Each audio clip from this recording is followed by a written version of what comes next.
अध्याय दूसरा श्लोक 8 ते 12। न हि प्रपश्यामि ममापनुद्यात् यच्छोकमुच्छो जनमिन्द्रियाणाम् अवाप्य भूमा वसपत्नमृद्धं राज्यं सुराणामपि चाधिपत्यम्।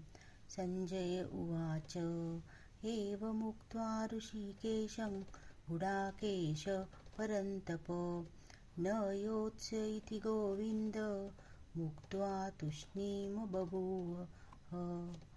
तमुवाच ऋषिकेश प्रहसन्निव भारत सेनयोरुभयोर्मध्ये विषीदन्तमिदं वचः। श्रीभगवानुवाच अशोचानन्वशोचस्त्वं प्रज्ञावादांश्च भाषसे गतासु न गतासूंश्च नानुशोचन्ति पण्डिताः।